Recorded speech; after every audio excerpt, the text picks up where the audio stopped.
Electric potential. सही है। So electric potential comparatively gravitational potential से छोटा होने वाला है, लेकिन बिल्कुल सेम वही कॉन्सेप्ट है जो ग्रेविटेशनल पोटेंशियल के। अगर तुम्हें ग्रेविटेशनल पोटेंशियल याद है तो तुम इलेक्ट्रिक पोटेंशियल से भी काम चला सकते हो। तो इलेक्ट्रिक पोटेंशियल भी तकरीबन सेम है, लेकिन बहुत ज़्यादा डिटेल में नहीं है। सही है। अच्छा, अब कहानी कुछ इस तरह से है कि भाई सबसे पहले तो हम इलेक्ट्रिक पोटेंशियल एनर्जी को देख लेते हैं कि वो क्या होती है हमारे पास। So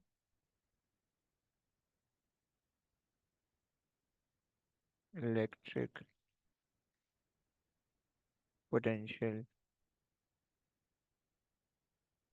energy. सही। सो हम इलेक्ट्रिक पोटेंशियल एनर्जी कहते हैं कि it is basically work done in moving a test charge. तुम पॉजिटिव चार्ज भी कह सकते हो, टेस्ट चार्ज भी कह सकते हो। सही है। From infinity infinity to a point. Right. ये हमारे पास है इलेक्ट्रिक पोटेंशियल एनर्जी। अच्छा, और अगर तुम इलेक्ट्रिक पोटेंशियल एनर्जी की इक्वेशन देखना चाहो तो इलेक्ट्रिक पोटेंशियल एनर्जी को हम कहते हैं k Q Q over are. Right, ये हमारे पास फार्मूला होता है इलेक्ट्रिक पोटेंशियल एनर्जी का। सही। इसके अंदर जो के हमारे पास है वो हमारे पास है। अच्छा, मुझे पता है तुम लोगों ने पीछे वाली क्लासेस नहीं ली हुई। सो के हमारे पास जो है वो इलेक्ट्रिक फील्ड कांस्टेंट है। मैं दोबारा से थोड़ा थोड़ा बता देता हूँ ताकि कुछ मिसिंग ना लगे। Electric field constant. सही है। And it has a value of 8.99 exponent 9। Right, ये इसकी कांस्टेंट की वैल्यू पेपर में गिवन होगी। Right. And R is the separation between the two charges Q and Q, right? Let's assume that this is a charge Q and this is also a charge Q. So इनके बीच में जो separation है वो आपने R को represent किया, R से represent किया हुआ है। सही है। तो ये हमारे पास जो है इलेक्ट्रिक पोटेंशियल एनर्जी का कॉन्सेप्ट है। सही है। और अगर आप इसको जो है ना वो करो, क्या बोलते हैं अपना, जिस तरह से अगर आप इसको ग्रेविटेशनल पोटेंशियल एनर्जी या ग्रेविटेशनल पोटेंशियल या ग्रेविटेशनल फील्ड अगर आप जहन में लाओ तो उसके अंदर दो मासेस होते थे, उनके बीच में सेपरेशन होती थी। बिल्कुल एग्जैक्टली वही चीज़ है। Right. But please keep in mind कि यहाँ पे ग्रेविटेशनल पोटेंशियल एनर्जी के अंदर नेगेटिव साइन आता था, इलेक्ट्रिक पोटेंशियल एनर्जी के अंदर नहीं है। राइट। सो ये हमारे पास हो गई इलेक्ट्रिक पोटेंशियल एनर्जी। राइट। उसके बाद हमारे पास आता है इलेक्ट्रिक पोटेंशियल। सही है। Electric potential. सही है। सर टेस्ट चार्ज का क्या मतलब है? ओके। टेस्ट चार्ज ना बेसिकली हमारे पास जिस तरह से अगर आप ग्रेविटेशनल फील्ड को याद करो तो हमारे पास एक बड़ा मास होता था। सही है, जिसको हम प्लैनेट कह रहे होते थे यूजुअली। सही है। और एक हमारे पास छोटा सा मास होता था जो कि हम आगे पीछे मूव करते थे, जैसे कोई रॉकेट है हम उड़ा रहे हैं, कोई पत्थर है इधर से उधर जा रहा है। राइट। सो हम कहते थे कि ये हमारे पास सोर्स मास है। सही। और ये हमारे पास टेस्ट मास है। समझ रहे हो आप? तो इसी तरीके से हमारे पास जो ये वाला चैप्टर होने वाला है ना, इसके अंदर हमारे पास दो चार्जेस होते हैं। सही है। एक सोर्स चार्ज होता है, एक टेस्ट चार्ज होता है। सही है। सोर्स चार्ज की वजह से ठीक है। फील्ड होती है, और टेस्ट चार्ज है ना वो उस फील्ड को मेजर करने के लिए होता है। पता नहीं मैंने बताया नहीं, बताया जाने ये रहा। सही है। सोर्स चार्ज एक बड़ा चार्ज होता है। सही है। और टेस्ट चार्ज जो है एक छोटा चार्ज होता है, जो कि हमेशा पॉजिटिव होता है। हमने हमने ये ना स्टैंडर्ड बनाया हुआ होता है कि test charge will always be a positive charge, क्योंकि मसला ये है कि पॉजिटिव चार्ज का इफेक्ट और नेगेटिव चार्ज का इफेक्ट अलग अलग आता है।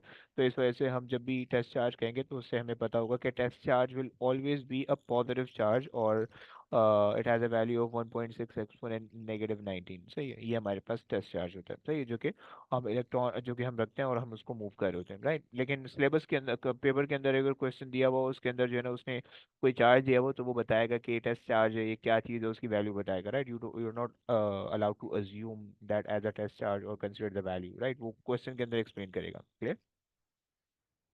अच्छा जी। सो टेस्ट चार्ज हमारे पास ही है। So for now test charge हमारे पास जो है सिर्फ फील्ड को मेजर करने के लिए, फील्ड की नेचर को जानने के लिए कि अट्रैक्टिव फील्ड है, रिपल्सिव फील्ड है कैसी है, वो बताने के लिए। ओके। सो अब हमारे पास जो इलेक्ट्रिक पोटेंशियल है वो हम कहते हैं कि it is basically the work done per unit positive charge, per unit test charge भी लिख सकते हो, per unit positive charge in moving a charge from infinity to a point सही है। और इलेक्ट्रिक पोटेंशियल की अगर हम ये बनाए, क्या बोलते हैं, अगर हम इसकी इक्वेशन लिखें, सो इलेक्ट्रिक पोटेंशियल ना बेसिकली वोल्टेज होता है, राइट। इलेक्ट्रिक पोटेंशियल जो हम कह रहे हैं, जैसे ग्रेविटेशनल पोटेंशियल हम 5 से रिप्रेजेंट करते हैं, इलेक्ट्रिक पोटेंशियल वोल्टेज होता है, राइट। और इसका जो फार्मूला होता है वो हमारे पास होता है के Q over are, right, with no negative sign, right. Electric potential के ग्रेविटेशनल पोटेंशियल के अंदर नेगेटिव साइन होता है, तो यहाँ पे नेगेटिव साइन नहीं है, सही। सो ये हमारे पास जो है वो इलेक्ट्रिक पोटेंशियल हो गया, क्लियर। अच्छा, अब अगर तो आप पोटेंशियल और पोटेंशियल एनर्जी को अगर आप रिलेट करो, अगर आप इन दोनों फार्मूला को देखो, so electric potential energy is equal to के Q over R times Q, right. So और आप ये देख पा रहे हो कि this whole thing is actually equivalent to potential, right? So you can also write this as electric potential energy is equals to voltage times charge, right? Clear? So ये आपके पास जो है इसका एक छोटा सा रिलेशन है इलेक्ट्रिक पोटेंशियल एनर्जी और पोटेंशियल का, राइट। तो ये भी आपको पता होना चाहिए, ये आपके पास आएगा, सही है। और अगर तो आप किसी भी दो पॉइंट का ले रहे हो तो यहाँ पे फिर ना चेंज हो जाता है, सही है। अगर चार्ज एक पॉइंट से दूसरे पॉइंट पे मूव कर रहा है तो यहाँ पे चेंज हो जाएगा, सही है। For a charge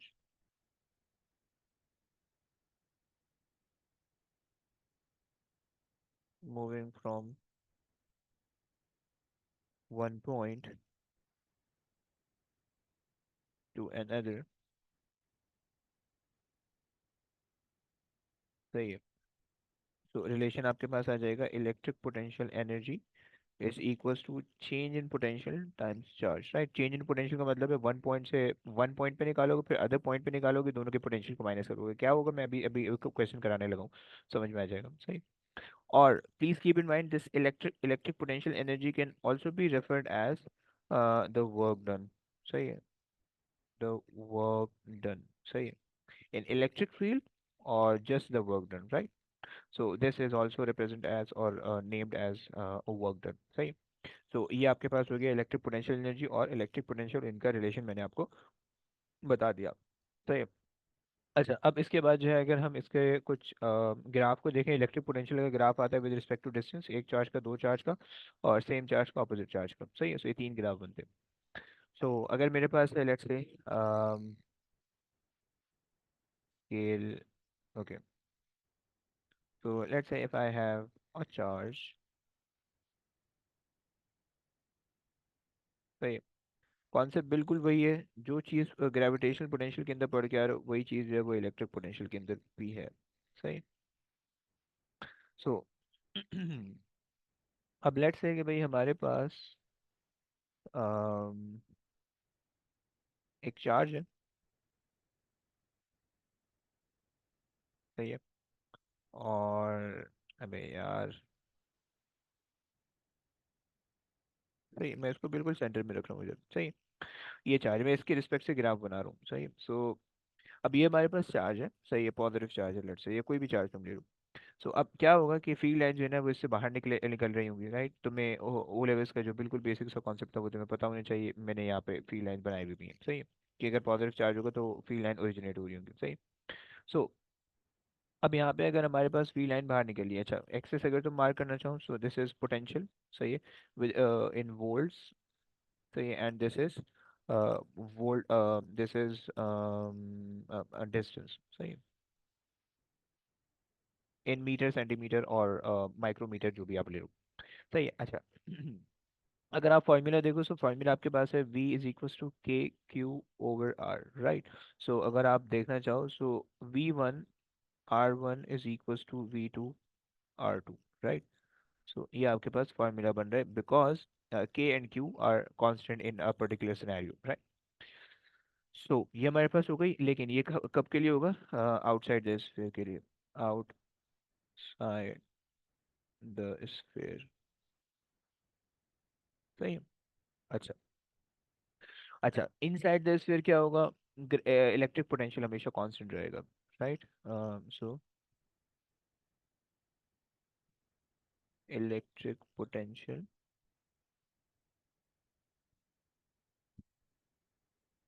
will be constant inside the sphere. सही हो गया। Inside the sphere, inside the charge, यानी अगर मेरे पास ये जो है वो चार्ज का इनसाइड है पूरा, सही है। सही, लेट्स से ये चार्ज का इनसाइड है, तो यहाँ पे जो इलेक्ट्रिक पोटेंशियल है वो कांस्टेंट रहेगा, राइट? तो दिस इज द सरफेस। और उसके बाद जो चार्ज डिक्रीज होगा वो इन्वर्सली डिक्रीज होगा, सही है। इन्वर्सली, इन्वर्स स्क्वायर के हिसाब से नहीं बल्कि इन्वर्सली। सही है, 1 2 3 4 5 6, सही है। तो आपको पता है कि पहले हाफ हो जाएगा, फिर 3 क्वार्टर, फिर उसके बाद और हाफ, फिर और half, and so on, right? So अगर तो मैं डिस्टेंस लेट से यहाँ पे ले रहा हूँ, 2 आर का डिस्टेंस ले रहा हूँ, सही है। आर सरफेस पे आर का डिस्टेंस हो जाएगा, फिर ये 3 आर का हो जाएगा, सही है। और फिर ये 4 आर का हो जाएगा, राइट? सो इसके हिसाब से अगर मैं इलेक्ट्रिक फील्ड देखना चाहूँ, सो लेट से this has the electric field E not, सही है। सो एट 2 आर मेरे पास इलेक्ट्रिक फील्ड हो जाएगी E0/2 की, सही है। एंड एट 3 आर मेरे पास जो इलेक्ट्रिक फील्ड हो जाएगी वो मेरे पास हो जाएगी E0/3 की, right? Which is 1.111 somewhere here. नहीं, 0.33, राइट? 0.33। सो ये मेरे पास हो जाएगा 0.5, 0.25, 0.33 वुड बी समवेयर हेयर, सही है।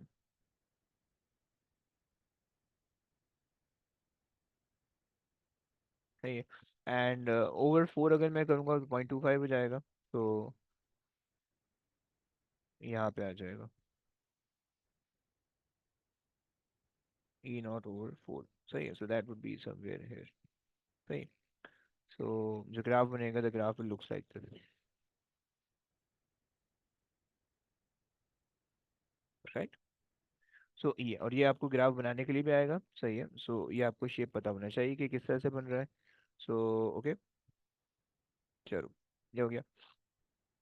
ये तो मेरे पास है एक चार्ज के लिए, पॉजिटिव चार्ज के लिए। अगर तो नेगेटिव चार्ज होगा तो सेम ग्राफ अपोजिट में बन जाएगा, सही है। अगर तो मेरे पास नेगेटिव चार्ज है, मैं इसी को जो है ऊपर खींचता हूँ, सही है। और नेगेटिव चार्ज का बिल्कुल तुम जो है ना इसी को कॉपी पेस्ट कर दें अगर हम, कॉपी, और अगर यहाँ पे जो है ये उल्टा हो सकता है, पेस्ट, आई हाई क्या मैं इसको,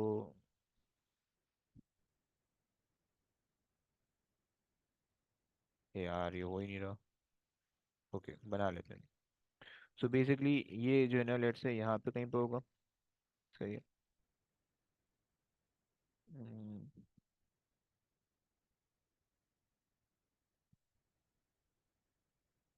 सही है। सो ये हमारे पास हो जाएगा,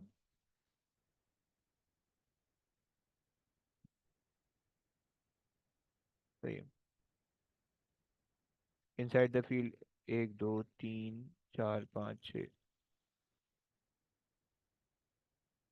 ऊपर आना चाहिए इधर, सही। सो यहाँ पे हमारे पास आ जाएगा E0, और फिर जो है वो 1 2 1 2 3, तो E0/2, सही है। यहाँ पे आ जाएगा, सही है, E0/3 समवेयर हेयर, सही है। एंड E0/4 समवेयर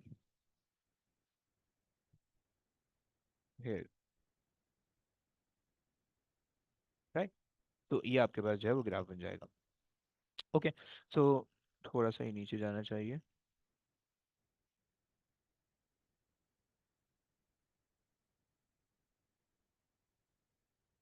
सही है। सो ये तुम्हारे पास है इलेक्ट्रिक फील्ड पॉजिटिव और नेगेटिव का ग्राफ इस तरह से बन रहा है। सही है। अच्छा, अब अगर तुम्हारे पास ये तो एक चार्ज था, अगर तो तुम्हारे पास दो चार्ज आते हैं तो उसके लिए क्या करोगे, वो भी देख लो। अच्छा, पहले तो इसकी अगर ग्राफ को देखें हम, सो ग्राफ को देखते हुए हम इलेक्ट्रिक फील्ड और इलेक्ट्रिक पोटेंशियल को भी रिलेट कर सकते हैं, राइट। सो अगर आप इलेक्ट्रिक फील्ड का रिलेशन याद करो, सो इलेक्ट्रिक फील्ड का रिलेशन हमारे पास है electric field E is equal to के क्यू ओवर आर स्क्वायर, ये हमने पहले डिस्कस किया था, राइट। अच्छा, ऑलवेज रिमेंबर कि electric field will always represented by capital E, and ये जो ई पी ई में लिख रहा हूँ ना, इलेक्ट्रिक पोटेंशियल एनर्जी, ये ज़्यादातर ये वर्क डन के नाम से होती है हमारे पास, है, ये डब्ल्यू से हम रेफर कर रहे होते हैं। तो इसलिए इसको इसके साथ वो मत करना, मिक्स मत करना, सही है। सो इलेक्ट्रिक फील्ड का ये फॉर्मूला हमारे पास आ गया, और इलेक्ट्रिक पोटेंशियल का अगर आप देखो, सो इलेक्ट्रिक पोटेंशियल का आपके पास फॉर्मूला है के क्यू ओवर आर, राइट। तो अगर आप देखो तो दोनों फार्मूला के अंदर जो है, अगर मैं इसको थोड़ा सा चेंज करके देखूँ, electric field is equal to के Q over R times R, right. तो जो ये वाली पूरी चीज़ हो जाएगी, वो मेरे पास जो है वो इलेक्ट्रिक फील्ड हो जाएगी, इलेक्ट्रिक पोटेंशियल हो जाएगा, सही है। सो मैं कह सकता हूँ कि electric field is basically equal to potential over the distance, right. So अब ये जो रिलेशन है, ये वाला जो रिलेशन है, ये मुझे ये बता रहा है कि if I have drawn the graph of electric potential versus distance, so the gradient of that graph will give me the electric field, right? So ये चीज़ बस तुम्हें याद होनी चाहिए, ये बहुत दफ़ा पूछता है, सही है। So electric field is the potential distance gradient,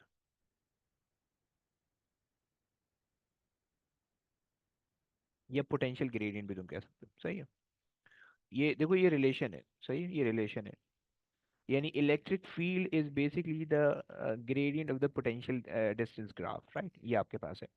यानी यानी अगर अगर मैं आपसे पूछूं कि भाई ओके, मैंने आपको यहाँ पे इलेक्ट्रिक पोटेंशियल का ग्राफ मैंने आपको दिया हुआ है, मैं आपसे पूछूं कि भाई इलेक्ट्रिक फील्ड मैक्सिमम कहाँ पे होने वाली है, तो आप बोलोगे कि जहाँ पे ग्रेडियंट मैक्सिमम है वहाँ पे इलेक्ट्रिक फील्ड मैक्सिमम होगी, यानी यहाँ पे इलेक्ट्रिक फील्ड मैक्सिमम होगी, सही है। ई यहाँ पे मैक्सिमम होगी, सही है। अच्छा, एक चीज प्लीज यहाँ पे सही कर लो, जो कि मैंने गलत लिखी हुई है, ई नॉट के बजाय ना ये वी नॉट होना चाहिए, क्योंकि हम वोल्टेज की बात कर रहे हैं, so it's better to write V naught in place of E naught, right. और इसको भी ये वी नॉट कर लूँ, सही है, वरना गलत होता रहेगा। ओके। सो हमारे पास इलेक्ट्रिक फील्ड इस पॉइंट पे मैक्सिमम होगी, सही है, मैक्स फील्ड, सही है, as the gradient is maximum, is maximum, right. और यहाँ पे जो है इलेक्ट्रिक फील्ड मिनिमम होगी, ग्रेडियंट मिनिमम है, सही है, electric field will be minimum, क्योंकि ग्रेडियंट हमारे पास मिनिमम है। ओके। सो ये हमारे पास जो इलेक्ट्रिक फील्ड हमारे पास जैसे जैसे आगे जा रही है, जैसे जैसे पोटेंशियल का ग्राफ प्रोसीड हो रहा है, वैसे वैसे इलेक्ट्रिक फील्ड डिक्रीज हो रही है, क्योंकि हमारे पास जो ग्रेडियंट है वो डिक्रीज होते जा रहा है, right. So I hope so यहाँ तक तुम लोग को बातें समझ में आ रही होंगी, क्लियर। अब हमारे पास जो है ना दो ग्राफ, अगर हमारे पास दो चार्जेस हैं तो उनके ग्राफ किस तरह से बनेंगे उसको देख लेते हैं।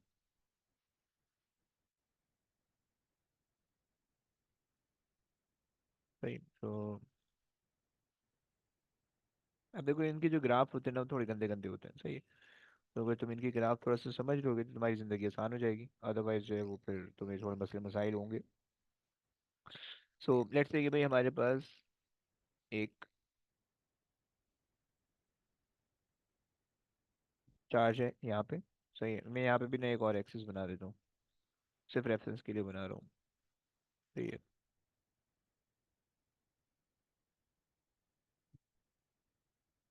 सही है।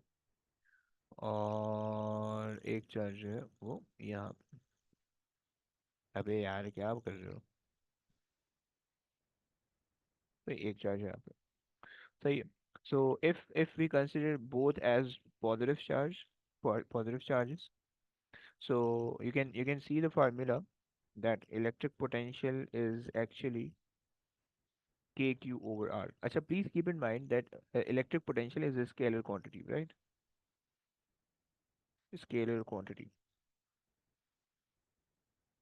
So it's not actually depending upon the direction, right? It is just depending upon the magnitude of the charge, or the sign of the charge actually. If the two charges are positive, then आपके पास जो electric potential होगा वो भी positive होगा, and at each point the electric potential will be the sum of the two charges, right? यानी अगर तुमने तुमने अभी एक चार्ज का ग्राफ देखा पॉजिटिव का, अगर मैं दोनों चार्ज का पॉजिटिव का ग्राफ यहाँ पे बनाऊं, एक रैंडम स्केच कर रहा हूँ, सही? अम,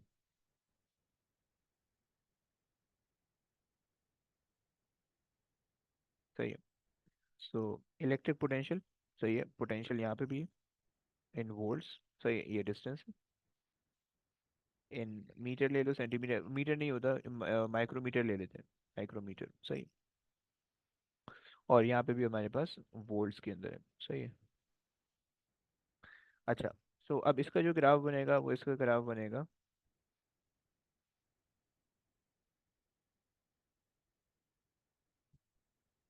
लाइक दिस, ओके। और जो उस वाले उस वाले का जो ग्राफ बनेगा वो भी इसी तरह से बनेगा, सही है।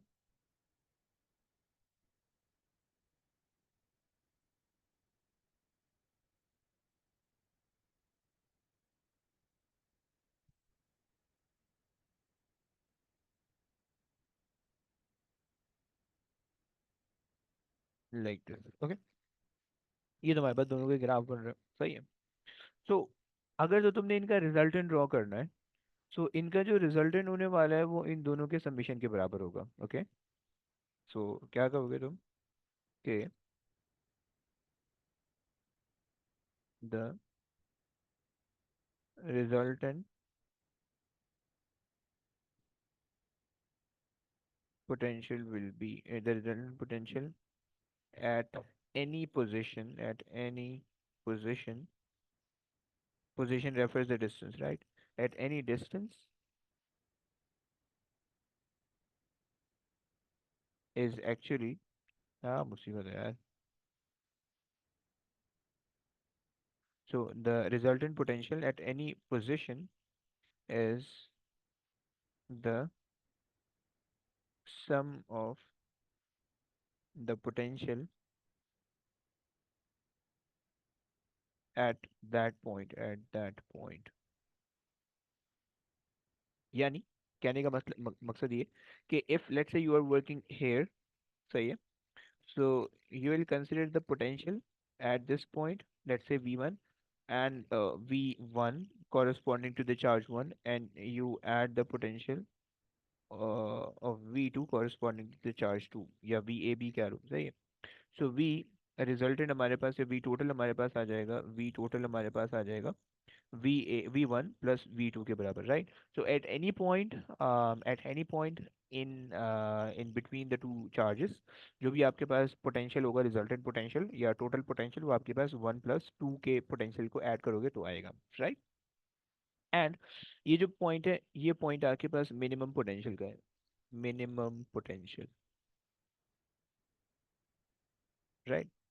और अब देखो, ये आपके पास पोटेंशियल है, राइट? पोटेंशियल का ग्राफ बना हुआ है। अगर तो आप इसको एक छोटा सा ग्राफ बनाओ, सही है, जो कि इनका रिजल्टेंट हो। मैं इस पे नहीं बना रहा, वरना जो है ना बहुत घिचपिच हो जाएगा।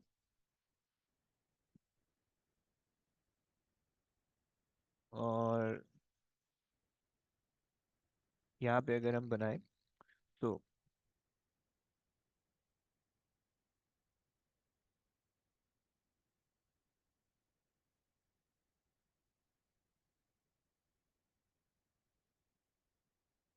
सही, ये मेरे पास जो है वो इसका रिजल्टेंट ग्राफ बन रहा है पोटेंशियल का, सही है, which is in volts. And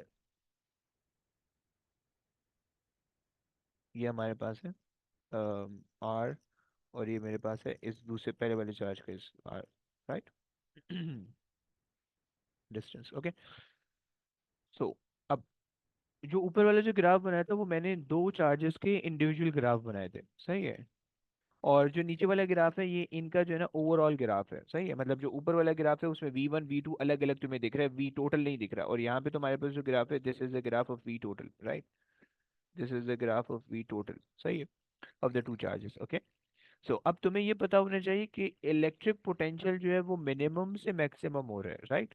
at the surfaces the electric potential is maximum, and in between the two charges the electric potential is minimum, right। ये तुम्हें एक चीज पता होनी चाहिए, सही है। तो मैक्स पोटेंशियल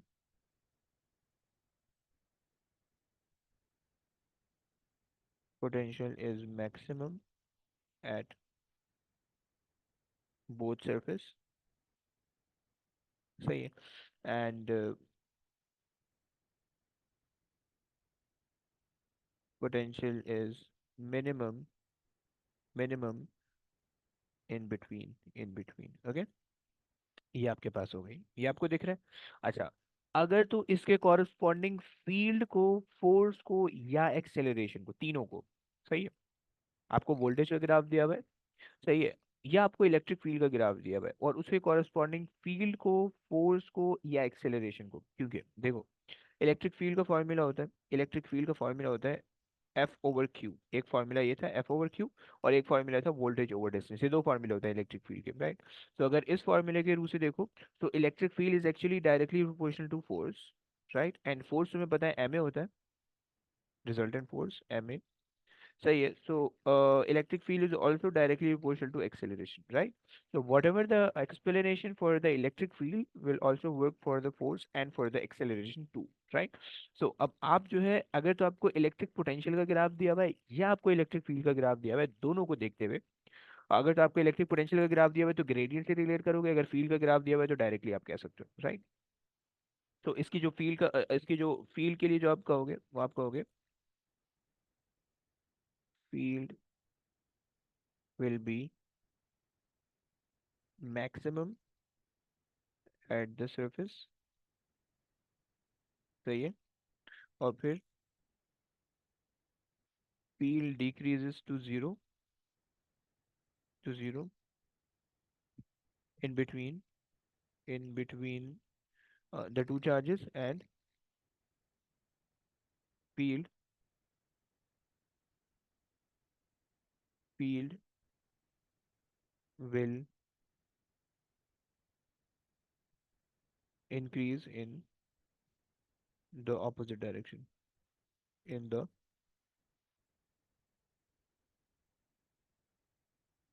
opposite direction, सही है। यही चीज फोर्स के लिए भी होगी और यही चीज एक्सेलरेशन के लिए भी होगी, सही है। तुम इसकी जगह फोर्स भी लिख सकते हो, तुम इसकी जगह एक्सेलरेशन भी लिख सकते हो, राइट। दोनों काम कर सकते हो, ओके। तो ये तुम्हारे पास दोनों के लिए हो जाएगा।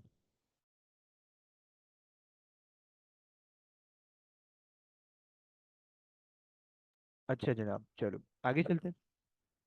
अच्छा, अब अगर ये हो गया। अच्छा, अगर मैं इसके कॉरस्पॉन्डिंग, ये मेरे पास जो वोल्टेज का ग्राफ था, इसके कॉरस्पॉन्डिंग जो मैं इलेक्ट्रिक फील्ड का ग्राफ अगर मैं आपको दिखाऊं, सो इलेक्ट्रिक फील्ड का ये ग्राफ बन रहा है, ये वाला ग्राफ।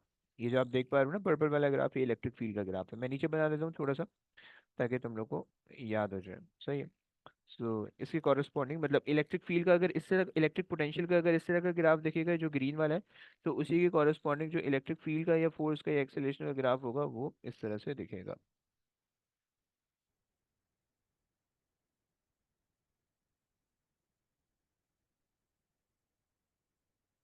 सही है। वो तुम्हारे पास आएगा यूं, देन इंक्रीज होगा,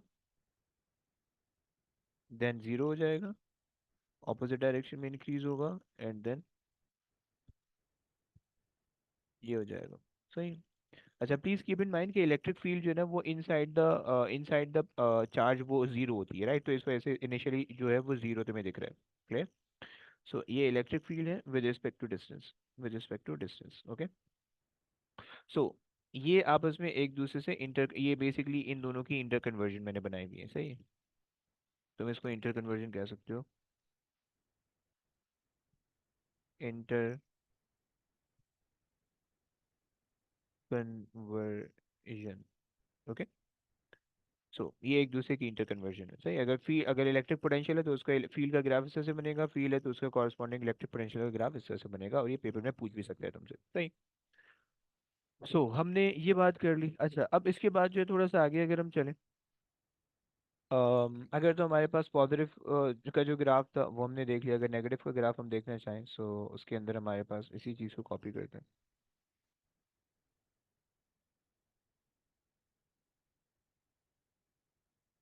कॉपी और पेस्ट।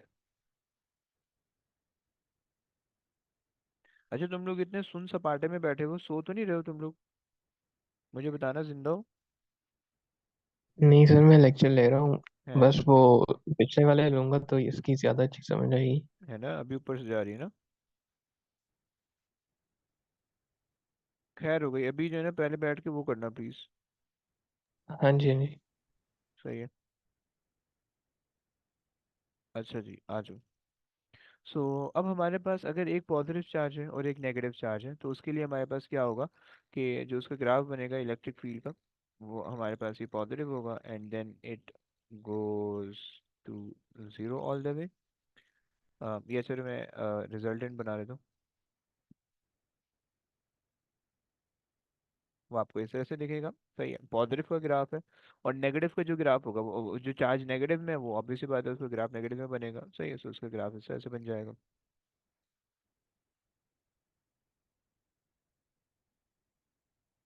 सही है। थोड़ा सा नीचे से बना देते हैं।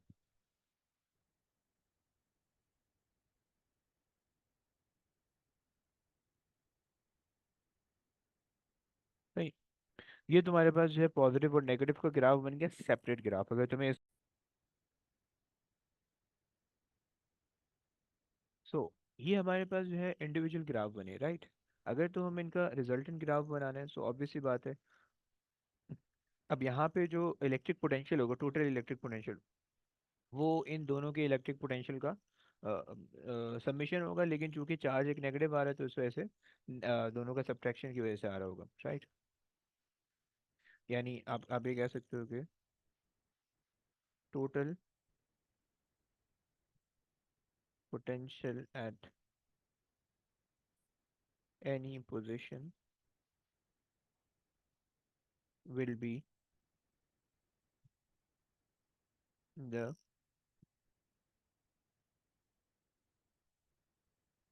sum of the two sum of the potential at that point। क्या मतलब है? मतलब ये कि जो आपके पास टोटल पोटेंशियल है वी टोटल, वो आपके पास आएगा V1 प्लस V2 से, राइट। अच्छा, अब आपको पता है कि भाई V1 आपके पास होगा के क्यू ओवर आर, सही है। और V2 आपके पास होगा के विद एन नेगेटिव क्यू, सही है, ओवर आर।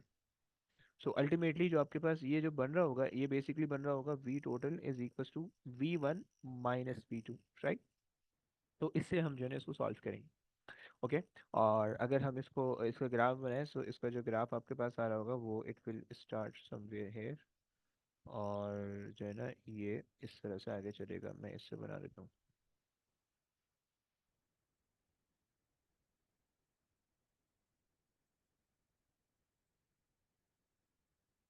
सही है। ये इसका रिजल्टेंट ग्राफ है, सही है। रिजल्टेंट ग्राफ का क्या मतलब है? इन दोनों का सम जो है ना, जब मैंने किया हर हर पॉइंट पे इन दोनों को ऐड किया तो ये मेरे पास इसका रिजल्टेंट ग्राफ बन रहा है। क्लियर? अच्छा, अब अगर जो है मुझे इस पॉइंट पे काम करना है where the electric potential is zero, सही है।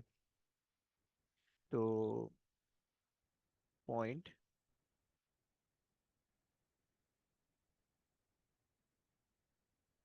Point where electric potential is zero, point where total potential या potential the sum of the potential at zero,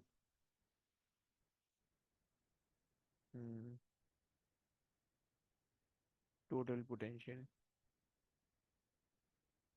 is zero. तो उसके लिए मैं क्या करूँगा?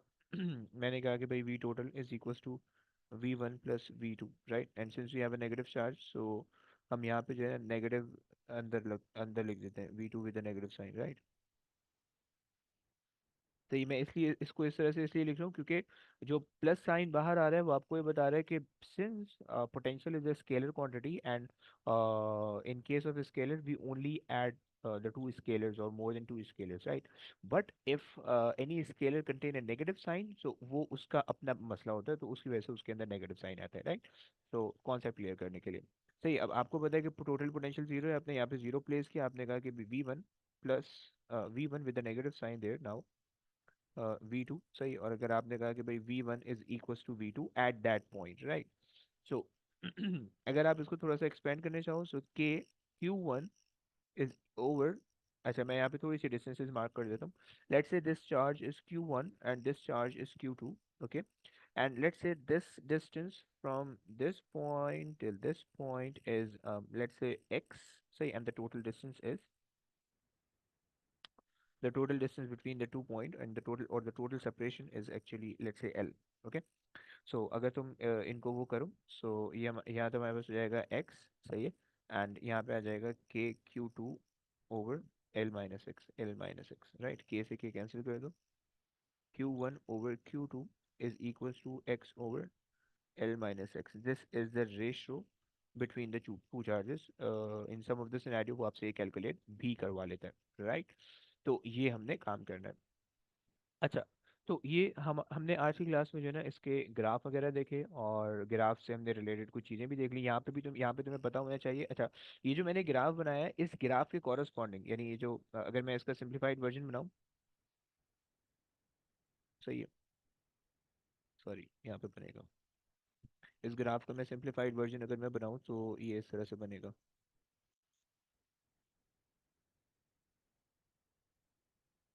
सही है। यहाँ पे आ जाएगा इलेक्ट्रिक पोटेंशियल, सही है। और यहाँ पे आ जाएगा डिस्टेंस, सही। ये मेरे पास है इलेक्ट्रिक पोटेंशियल का ग्राफ, और इसी के कॉरस्पॉन्डिंग अगर मैं इंटर कन्वर्जन बनाऊँ इलेक्ट्रिक फील्ड के ग्राफ की, सही है। सो इलेक्ट्रिक फील्ड का ग्राफ मुझे इस तरह से दिखेगा।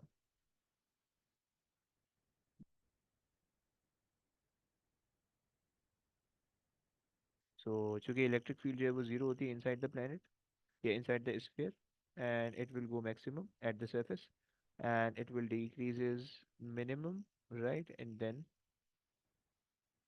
it will increase in the opposite direction, and then at the surface, inside the surface वो जीरो हो जाएगी, सही है। ये तुम्हारे पास हो जाएगा,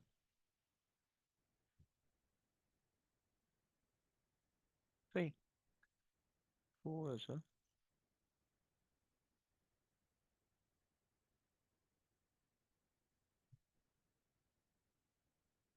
okay.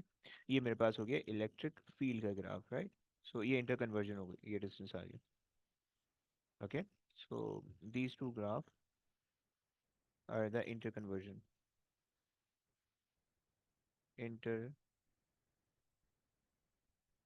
Of each other, right.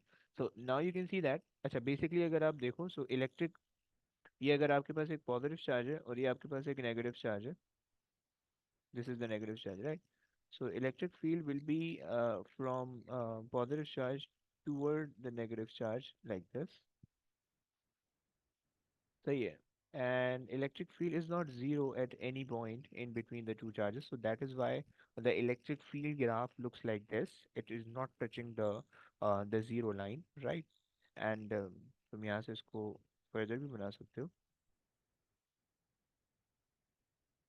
सही है।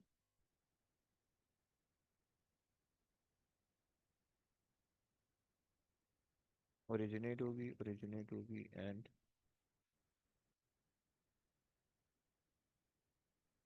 originate होगी, right? So electric field is not zero in between the two charges. That is why the electric field graph is not touching the x-axis, while the electric potential is actually due to the summation of the two charges, and one charge is negatively charged. So इसकी वजह से जो electric potential है वो zero को cut कर रहा है, राइट। और उसके लिए मैंने वर्किंग यहाँ पे करवा दी है, क्लियर। और मैंने इसका इंटर कन्वर्जन भी करवा दिया, सही। अच्छा, अब इसके बाद अब देखो यहाँ तक हमारे पास एक चीज़ कंप्लीट हो गई। अब इसके बाद तुम लोग के जो इलेक्ट्रिक फील्ड के जो कॉन्सेप्ट हैं उनके लिए प्लीज़ वीडियो देख के आना कल की क्लास में थोड़ा सा मुश्किल काम करवाना है, सही है। सो हमने एक चीज़ हमने देखनी है क्लोजेस्ट अप्रोच इसकी। सर सैटरडे को क्लास नहीं होनी? वही मैं शायद कल क्लास ले लूँ अच्छा, सैटरडे की, मैं डिस्कस कर ठीक लूँगा है। ग्रुप में ना, डोंट वरी। सो एक हमने कॉन्सेप्ट देखते हैं इसका क्लोजेस्ट अप्रोच, सही है, अप्रोच, सही है। और एक हमने इसका कॉन्सेप्ट देखना है work done in moving a charge from one two another point. ये थोड़ी कैलकुलेशन बेस्ड वर्किंग है, सही। और हमने जो है ना ये दो चीज़ें कल की क्लास में देखनी है, प्लस हमने इसके फिर कुछ ग्राफ देखने हैं, सही है। ये कुछ ग्राफ कुछ क्वेश्चन वगैरह देखने हैं, सही। एक चैप्टर जो है टॉपिक हमारा यहाँ पे कंप्लीट हो जाता है। ये दो चीज़ें जो कि मैंने थोड़ी सी एक्सप्लेन करनी है, right. So please make sure कि जो कल वाला लेक्चर है उसको देख लेना। मतलब जो यानी जो प्रीवियस क्लास वाला इलेक्ट्रिक फील्ड वाला लेक्चर है उसको देख लेना, और ये वाला तुमने ले लिया है। मैं इंशाल्लाह कोशिश करूंगा कि इसको अपलोड कर दूं। एक्चुअली मैं वेट कर रहा हूँ ये दो चीज़ें पढ़ाने के बाद उसको अपलोड करूंगा। तो ये बस देख के आना ताकि जो है हम आगे कंटिन्यू कर सकें, राइट। कल की क्लास में फिर ये चैप्टर एंड हो जाएगा, ओके। चलो, बस अब आज की क्लास यहीं तक रखते हैं, इंशाल्लाह नेक्स्ट क्लास में फिर इसको कंप्लीट करेंगे, ओके। चलें, ओके, टेक केयर गाइस, अल्लाह हाफिज़।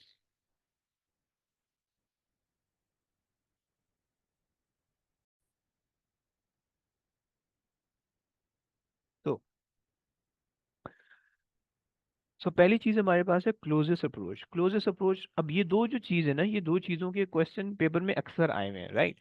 सो क्लोजेस्ट अप्रोच आपको समझ में आनी चाहिए कि है क्या, सही है। अच्छा, let's consider, okay, closest approach को कॉन्सेप्ट समझते हैं।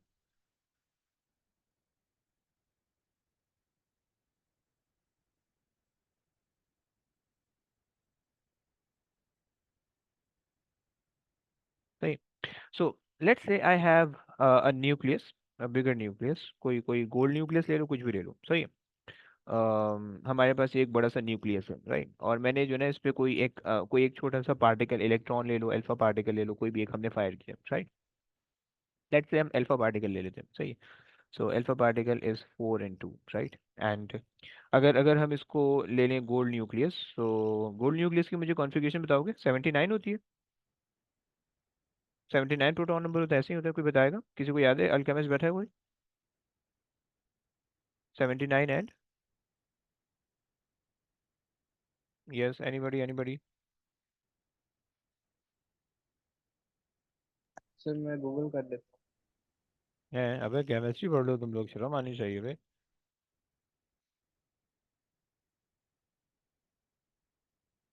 कितना आ रहा है प्रोटॉन? मुझे न्यूक्लियन नंबर पता है, प्रोटॉन नंबर मुझे याद नहीं है।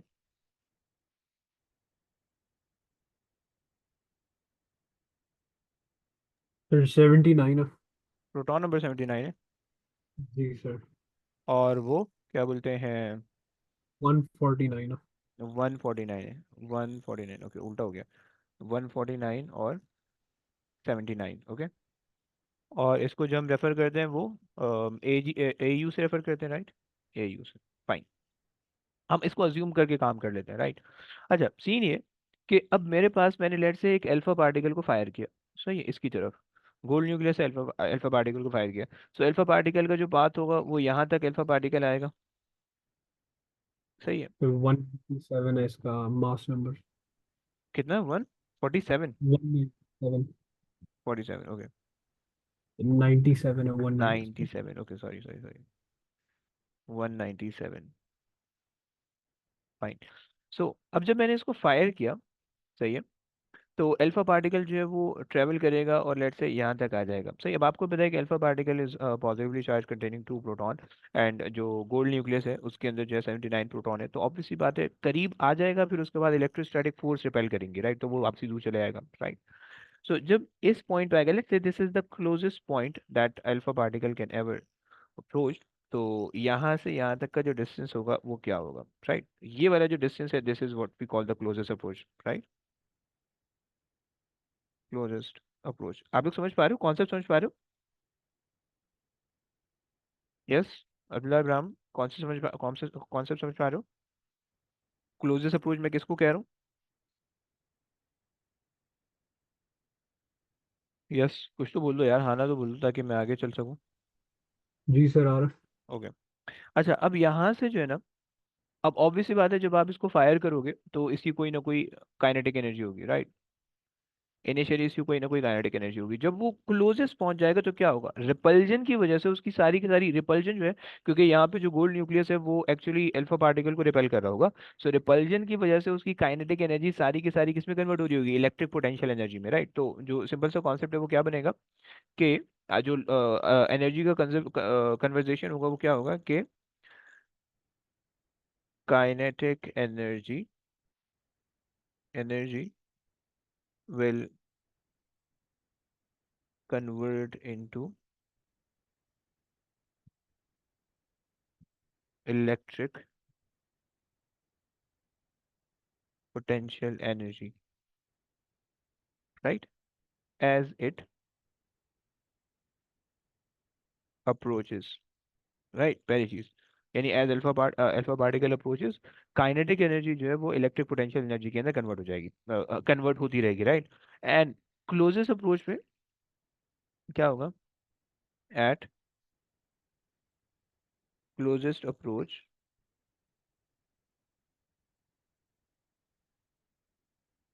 all the all the kinetic energy will convert into electric potential energy, right? So आप भी कह सकते हो, सर आप भी, ये बोलो बोलो बोलो। किनेटिक इलेक्ट्रिकल में किस तरह कन्वर्ट हो रही है? यानी किस तरह कन्वर्ट हो रही है, क्या मतलब? सर मतलब किस वे में कि किनेटिक से इलेक्ट्रिकल में कैसे जा रही है? अच्छा मुझे एक बात बताओ, जैसे हमारे पास काइनेटिक से ग्रेविटेशनल पोटेंशियल एनर्जी में कन्वर्ट होती है, कैसे होती है? आपके जहन में कुछ है इसका कोई आइडिया कि कैसे होती है? सर वो ऊपर जाते जाते हैं तो ज्यादा गेन करते रहते हैं, मतलब जितनी वो लूज करते हैं उतनी वो ग्रेविटेशनल गेन करता है। वो तो सही है, वो तो सही है, लेकिन करता कैसे है? मतलब आप ये बात सही कह रहे हो कि वो लूज काइनेटिक लूज होती है तो ग्रेविटेशनल पोटेंशियल गेन होती है, सही है, सेम कॉन्सेप्ट सर वो एनर्जी है तो मतलब उसको आप ऐसे तो नहीं कह सकते, तो है मतलब ना, है ना? एनर्जी तो बस एक कह लो यस पोटेंशियल होता है तो। यस, अच्छा। बेसिकली वही सीन है। देखो आप अब सोचो, मैं उन दोनों कॉन्सेप्ट को मैं रिलेट करता हूँ, सही है? देखो अगर आप ग्रेविटेशनल पोटेंशियल, आप जमीन पे खड़े हो, राइट? आपकी पोटेंशियल एनर्जी गेन कब होगी, जब आप ऊपर जाओगे या जब आप नीचे आओगे? ऊपर जाएंगे। ऊपर जाएंगे, ओके। सो अगर आप नीचे से खड़े हो, किसी चीज को ऊपर फेंको विद सम फोर्स, तो उसकी इनिशियल जो वेलोसिटी होगी वो उसकी काइनेटिक एनर्जी को डिटरमिन करेगी, राइट? और जैसे जैसे वो जी। ऊपर जाएगा, तो चूंकि अपोजिंग फोर्स नीचे लग रही है ग्रेविटी की, तो उस वजह से वो काइनेटिक एनर्जी को ग्रेविटेशन में कन्वर्ट कर रहा होगा। ऐसे ही होता है, ये कॉन्सेप्ट होता है, जी सर। राइट? सिमिलरली यहाँ पे जो काइनेटिक एनर्जी है, यहाँ पे जो वेलोसिटी है वो काइनेटिक एनर्जी को डिटरमिन करेगी। और यहाँ पे इलेक्ट्रोस्टैटिक फोर्स ऑफ रिपल्जन, क्योंकि ये भी पॉजिटिव चार्ज है ये भी पॉजिटिव चार्ज है, सो electrostatic force of repulsion opposite direction में, इसकी मूवमेंट इधर हो रही है, right? Electrostatic force of repulsion right की तरफ है और अल्फा पार्टिकल की मोशन लेफ्ट की तरफ है, राइट? तो जैसे जैसे वो करीब जी आता सर। रहेगा, तो वो अपोजिंग फोर्स के फील्ड के अंदर मूव कर रहा है, सो उसकी जितनी भी काइनेटिक एनर्जी होगी, जितनी भी एनर्जी होगी, वो सारी की सारी इलेक्ट्रिक पोटेंशियल एनर्जी को ओवरकम करने के अंदर कंज्यूम होती रहेगी, राइट? और वो स्टोर होती रहेगी उसकी इलेक्ट्रिक पोटेंशियल एनर्जी में, right? Till it reaches it's closest approach, वहां पे आके वो रुक जाएगा, वहां पे जितनी भी काइनेटिक एनर्जी होगी वो सारी की सारी इलेक्ट्रिक पोटेंशियल में कन्वर्ट हो जाएगी, राइट? एंड देन उसके बाद चूंकि इलेक्ट्रोस्टैटिक फोर्स ऑफ रिपल्जन है, तो वो उसको बैकवर्ड पुश करेगी, यानी वो जहां से आया है वो इसको वहां पे वापसी पुश करेगी और वापसी इस डायरेक्शन में निकल जाएगा, राइट? जिस तरह से जब हम बॉल को ऊपर फेंकते हो तो वो मैक्सिमम हाइट पे पहुंचती है, एंड देन हाँ जी ग्रेविटी सर, मुझे वो पुल इट। समझ आ गई इसकी क्लियर हो गया ना? मोशन की। तो परफेक्ट परफेक्ट, हाँ तो जी वो हाँ जी। परफेक्ट परफेक्ट, सही हो गया। तो इस तरह से बस ये काम करता है, राइट? इसकी और इसके अलावा कोई एक्सप्लेनेशन नहीं बन सकती, समझ लो। तो खैर परफेक्ट, ओके। तो अब हमने ये बात कर ली, सही है। और यहाँ पे हम, अगर हम काइनेटिक एनर्जी को रिलेट करें, अगर हम फॉर्मूला को रिलेट करें, तो हमारे पास है kinetic energy which is half M we square, सही। अब यहाँ पे जो वी है वो अल्फा पार्टिकल का वी है, राइट? क्योंकि गोल्ड न्यूक्लियस स्टेशनरी है, सही है। और याद रखना इस चैप्टर के अंदर एक कंडीशन है कि at least one of the particle should be stationary, right? Charge अगर मूव होता रहेगा, क्योंकि अगर आप ये सोचो कि भाई आपके पास दो चार्जेस हैं, राइट? सो दो चार्जेस, जैसे अगर आप मैग्नेट का सोचो, क्योंकि मैग्नेट की एक बहुत आसान सी एग्जांपल है जो कि बचपन में आपने खेले होते हैं, जो काले काले मैग्नेट होते थे ना, तो अगर आप उनको करीब लाओगे, तो आप जैसे जैसे करीब लाओगे तो दोनों मैग्नेट जो है ना वो स्टेशनरी नहीं रह पाएंगे, क्योंकि रिपल्सिव फोर्स है। तो जैसे जैसे करीब लाओगे वो हल्का फुल्का घूमता रहेगा, घूमता रहेगा, घूमता रहेगा, राइट। सिमिलरली चार्जेस का भी यही सीन है, राइट, कि चार्जेस भी जैसे एक दूसरे से करीब आते हैं, चार्जेस की ओरिएंटेशन चेंज होने लगती है, राइट। सो हम ये कंसिडर करते हैं कि both of the charges should be stationary, right, move नहीं होना चाहिए, या at least one of the charge should stationary, right. वरना उस अगर अगर तो वो चेंज होने लगेगा, जो कि एक्चुअली होता है, हमने आइडियलाइज किया हुआ है, तो अगर तो वो चेंज होने लगेगा तो उसकी वजह से जो है हमारे पास ये प्रॉब्लम आएगा कि फिर जो है ना पूरा सिनेरियो डिफरेंट हो जाएगा, राइट, क्लियर। अच्छा जी, सो हमने कहा कि kinetic energy half M we square is equal to electric potential energy which is के Q Q over are square, right. मैं सिर्फ वैल्यूज पुट इन करके दिखा देता हूँ ताकि तुम लोग को सोल्यूशन में आसानी हो, सही है। सो अगर तुम अल्फा पार्टिकल के लिए काम करो, अगर तुम लेट्स से तुम क्लोजेस्ट अप्रोच निकालो, सो क्लोजेस्ट अप्रोच इस केस के अंदर ये आर है, सही है। सो इसके अंदर आप इंटरेस्टेड हो, this is your closest approach,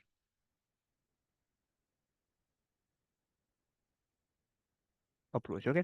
अच्छा, अब बेसिकली आपने यहाँ पे मास रखना है अल्फा पार्टिकल का, सही है, और 4 u आपके पास जो है वो अल्फा पार्टिकल का मास है हाफ एम वी, आपको कोई भी गिवन होगा, सही है, ये आपको v कोई भी गिवन होगा, सही है। Please do not consider this v as voltage, although मैंने इसको बड़ा बनाया है लेकिन ये छोटा v होता है, सही हो गया, square, right, and is equals to k q which is 79 e, right, and small q is 2 e over separation का स्क्वायर, राइट। अगर तो आपने वैल्यू सारी सब्स्टिट्यूट कर दी है तो आप क्या कर सकते हो, हाफ टाइम्स 4, u की वैल्यू होती है 1.66 एक्सपोनेंट नेगेटिव 27, राइट। v जो भी गिवन होगा आप उसके हिसाब से यूज करोगे,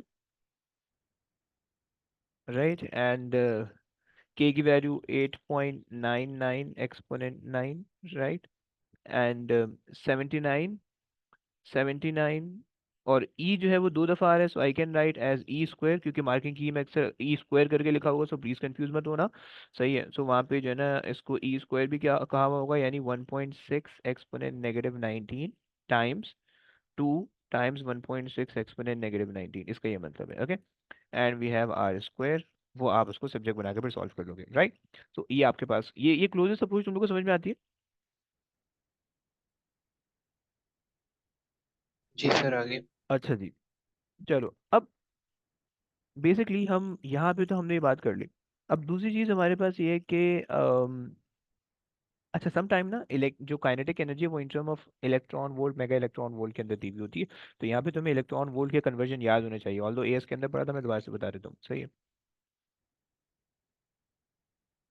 इलेक्ट्रॉन वोल्ट, अच्छा याद रखना कि जिस तरह से एनर्जी जो है वो जूल्स के अंदर मेजर होती है, सही है।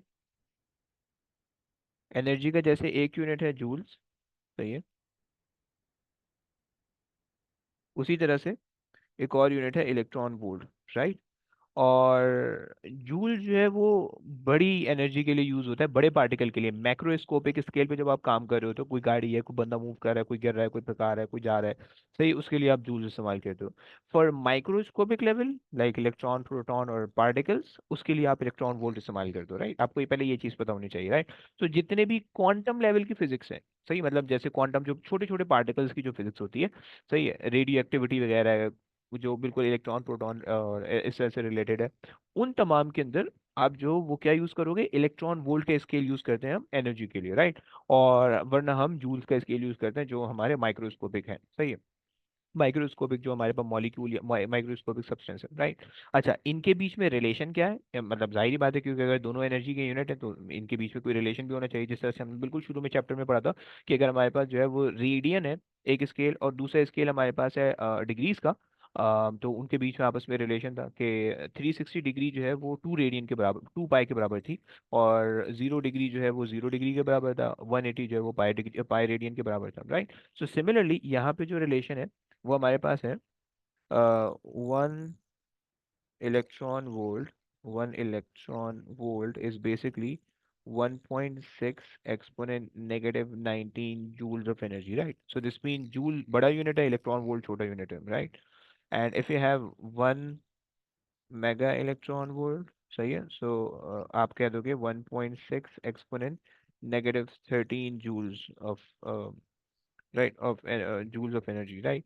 तो और इसके अलावा कोई भी यूनिट होगा, -19 आपके पास इलेक्ट्रॉन वोल्ट है, अब मेगा लगाओ, किलो लगाओ, किलो भी आता है कभी कभार तो -16 हो जाएगा, गीगा भी आ जाता है तो -9 हो जाएगा वगैरह, -10 हो जाएगा, राइट। तो उसके हिसाब से आप यूज़ करोगे, right, but this is the relation और ये आगे यूज होगा क्वेश्चन के अंदर, तो आप यहाँ से देख सकते हो। क्लियर हो गया? सो ये हमारे पास जो है ना एक कॉन्सेप्ट था क्लोजेस्ट अप्रोच का, हम इसको बहुत सारे डिफरेंट सिनेरियो के अंदर इस्तेमाल कर सकते हैं, लेकिन वो डिफरेंट सिनेरियो भी हमारे कोर्स का पार्ट नहीं है। सो हमें बस सिर्फ अभी ये देखना है कि क्लोजेस्ट अप्रोच होती क्या है, किस तरह से निकल सकती है, राइट, हमें सिर्फ उसकी उसकी कैलकुलेशन वगैरह देखनी है, सही है। अच्छा, ये एक चीज़ हो गई। दूसरी चीज़ हमारे पास है वर्क डन वाला पोर्शन, सही है। The second thing is the work done in moving from one point to an other point, right.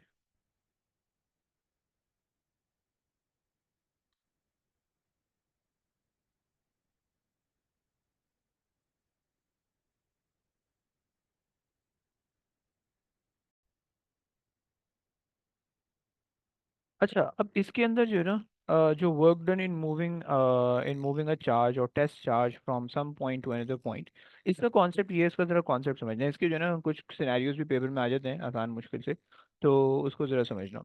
सबसे पहले तो आपको ये पता होना चाहिए कि वर्क डन और पोटेंशियल में रिलेशन क्या है, उससे आसानी हो जाती है। जिस तरह से ग्रेविटेशनल पोटेंशियल एनर्जी का तुम्हें रिलेशन पता है कि gravitational potential energy is basically GPE is basically delta phi times m, right? इसी तरीके से electric potential energy is basically change in voltage times the charge, right. ये बेसिकली हमारे पास रिलेशन होता है, राइट। इस चीज़ को सबसे पहले तो आप यूज़ कर सकते हो, राइट। अच्छा, वर्क डन के लिए यहाँ पे जो इलेक्ट्रिक पोटेंशियल एनर्जी है इसको हम वर्क डन कह रहे हैं, राइट। तो ये बेसिकली वर्क डन है in the form of electric potential energy, right. So इधर आप इलेक्ट्रिक पोटेंशियल एनर्जी भी निकाल सकते हो या फिर आप चेंज इन पोटेंशियल भी निकाल सकते हो, लेकिन कुछ केसेस के अंदर इलेक्ट्रिक पोटेंशियल एनर्जी डायरेक्टली निकालना मुश्किल होता है, तो हम उस केस के अंदर ये वाला फार्मूला इस्तेमाल कर लेते हैं और इलेक्ट्रिक पोटेंशियल एनर्जी का फार्मूला यानी K/Q/R वाला फार्मूला इस्तेमाल नहीं करते, राइट। लेट्स से कुछ सिनेरियोज लेते हैं, उसको समझने की कोशिश करते हैं। अगर मेरे पास जो है ना केस उनमें ले लूँ, सही है, और मेरे पास लेट्स से एक चार्ज है, पॉजिटिव चार्ज है, सही है, और मेरे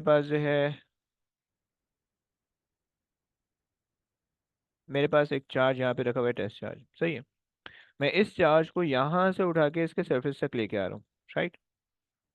अब ऑब्वियस सी बात है कि जब पॉजिटिव चार्ज को मैं इसके सरफेस तक लेके आ रहा हूँ, सो मुझे कुछ ना कुछ वर्क डन करना पड़ेगा, क्योंकि मैं इलेक्ट्रिक फील्ड के ऑपोजिट जा रहा हूँ, राइट। तुम किसी भी फील्ड के ऑपोजिट जाओगे तुम्हारा वर्क डन स्टोर होगा। तुम किसी भी फील्ड की डायरेक्शन में जाओगे तो वर्क डन लॉस होगा। मतलब अगर तुम जमीन है तो जमीन के अगेंस्ट जाओगे तो ग्रेविटेशनल पोटेंशियल एनर्जी तुम में स्टोर होगी, राइट। और अगर तुम जमीन की डायरेक्शन में आओगे तो ग्रेविटेशनल पोटेंशियल एनर्जी लूज होगी, राइट।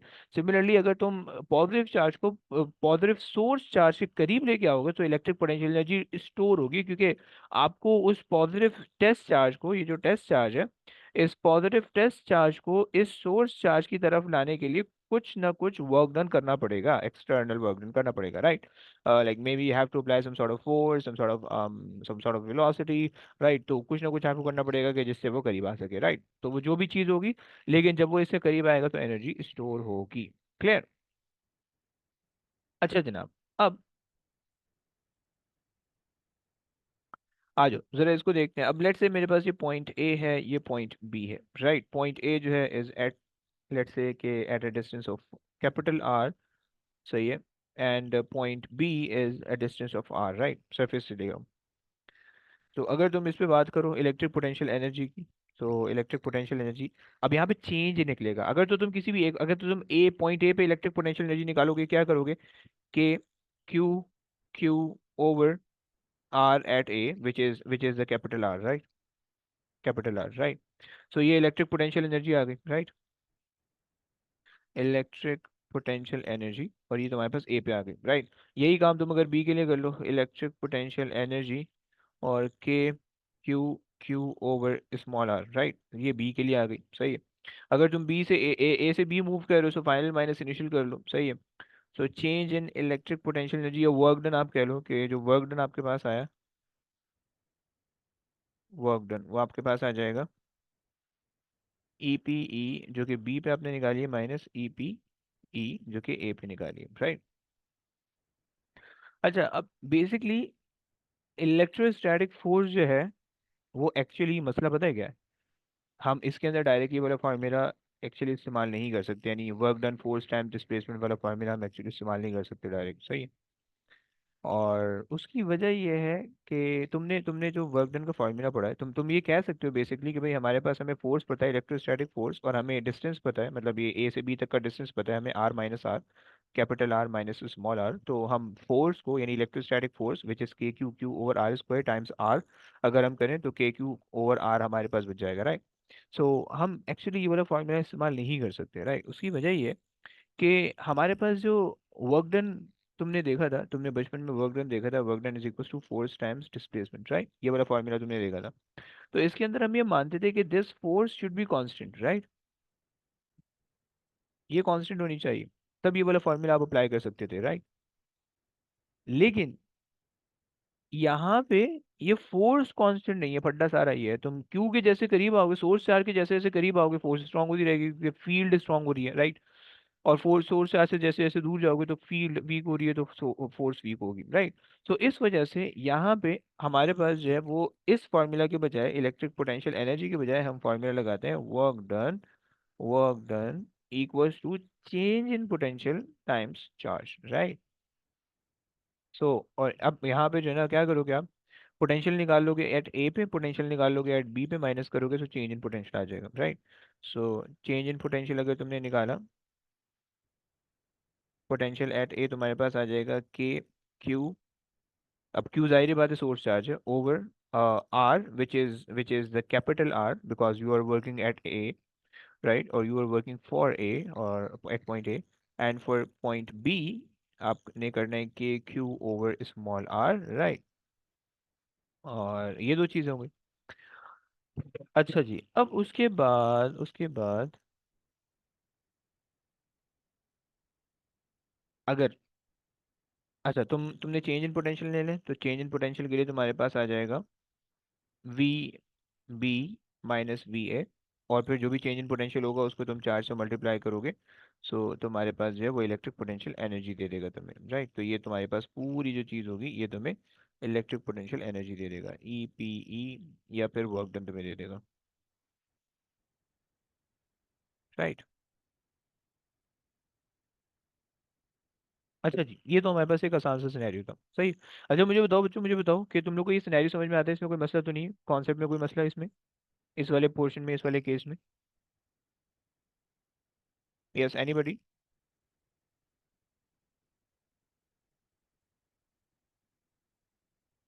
कुछ तो बोल लो यार। नहीं सर, कोई इशू नहीं।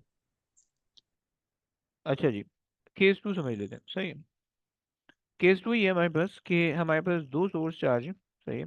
Let's say positive, positive, negative भी हो सकते हैं, सही है। ये और डिफरेंट चार्जेस भी हो सकते हैं, मैं भी सेम सोर्स चार्ज ले रहा हूँ, सही, आसानी के लिए, सही है। तो अच्छा जी, ये पॉजिटिव आ गया, और इनके बीच में जो है ना मेरे पास एक लाइन है जो कि इन दोनों को ज्वाइन कर रही है, line joining the two charges, right. This is point A, this is point B, okay. So point A and point B, right? Now you have, let's say एक इलेक्ट्रॉन है आपके पास, वो इलेक्ट्रॉन को आप मूव कर रहे हो पॉइंट बी से पॉइंट ए की तरफ, राइट। अब आप ए से बी की तरफ मूव करोगे तो आपको कोई ना कोई एनर्जी स्टोर करानी पड़ेगी, सही है। कोई ना कोई वर्क डन करना पड़ेगा। आप ये कह सकते हो कि अच्छा ओके, हमारे पास तो इलेक्ट्रॉन है तो वो तो पॉजिटिव चार्ज की तरफ ही जाना चाहता है, तो उसमें एनर्जी की स्टोर कैसे हो रही है, राइट। सो बेसिकली जब वो बी पे होगा तो बी पे हमारे पास क्या है, जो ये वाला चार्ज है जब आप उससे दूर लेके जाओगे तो बेसिकली इस चार्ज के अगेंस्ट आप वर्क डन कर रहे हो, राइट, तो वो स्टोर हो जाएगा, क्लियर है। तो और उस चार्ज से वर्क डन लूज होगा, राइट। यानी जो अगर मैं इसको कैलकुलेट से, this is charge X, source charge X and source charge Y, right. तो जो इलेक्ट्रॉन है जब वो बी से ए की तरफ मूव करेगा, तो आपके पास जो सोर्स चार्ज वाई है आप उससे अगेंस्ट काम कर रहे हो, right. Because electron wants to keep at point B, क्योंकि वो पॉजिटिव चार्ज से दूर नहीं जाना चाहेगा, राइट। तो लेकिन जब आप दूर लेके जाओगे तो एनर्जी स्टोर होगी, राइट। और तो इस एनर्जी के लिए अगर हम काम करें या वर्क डन के लिए अगर हम काम करें तो हमें क्या करना पड़ेगा। अब हमें सबसे पहले क्या करना पड़ेगा, यहाँ पे पोटेंशियल निकालना पड़ेगा। सो सबसे पहले हम निकालेंगे पोटेंशियल एट ए, सही, पोटेंशियल एट बी, सही है, ड्यू टू बोथ चार्जेस। अब ये प्रॉब्लम आ रहा है, सही। सो अब क्या करोगे आप कि पोटेंशियल एट बी पे दोनों चार्जेस के लिए कैसे काम करोगे, उसके लिए आपको करना पड़ेगा कि भाई ओके, पोटेंशियल की जो potential due to X plus potential due to Y at point B, right, ये आपने काम करना पड़ेगा। क्लियर। तो और उसके लिए आप अगर अगर लेट से मैं जो है ना कुछ कुछ डिस्टेंसेस ले लेता हूँ, नंबर्स की फॉर्म में ले लेता हूँ ताकि समझना आसान हो। पूरा डिस्टेंस में ले रहा हूँ 10, सही है, माइक्रोमीटर होता है, बहुत छोटे छोटे डिस्टेंस होते हैं। सही है, मैं ये वाला डिस्टेंस ले लेता हूँ 2.5। मुझे एक क्वेश्चन याद पड़ रहा है इसी तरह का था, 2.5, सही है, माइक्रोमीटर। सही है, अभी हम चलेंगे उसी क्वेश्चन को करेंगे। सही है, और ए से बी तक का जो डिस्टेंस है वो 5 का है। सही है, ये 5। सही, तो टोटल मिला के 10 हो गया, सही है। तो अगर आप पॉइंट बी के लिए काम कर रहे हो, सो अगर आप एक्स का पोटेंशियल निकालोगे एट बी, तो आपके पास क्या आएगा, के क्यू, जो भी एक्स का चार्ज है, Q of x divided by उसका डिस्टेंस अभी क्या लोगे, from the center of the charge x till point b, तो which is 7.5, right, 7.5 micrometer, right, I'm not converting। अच्छा जी, ये हो गया। प्लस अब दूसरा काम के लिए क्या करोगे, y से b तक निकालोगे, so k q of y divided by 2.5 micrometre, right. So ये काम आपने कर लिया b के लिए, समझ लो। अब यही काम आप कर लोगे a के लिए। इस केस के अंदर तो हमारे पास सेम चार्ज है, तो हम मल्टीप्लाई बाय 2 से भी काम चला सकते हैं, लेकिन मैं करके दिखा देता हूँ। तो potential at A due to both charge, right। तो अब उसके लिए मैं क्या करूंगा, अब उसके लिए मुझे क्या करना पड़ेगा, v v of x plus v of y again, right. लेकिन यहाँ पे v of x at a है, v ऑफ y भी एट a है, राइट।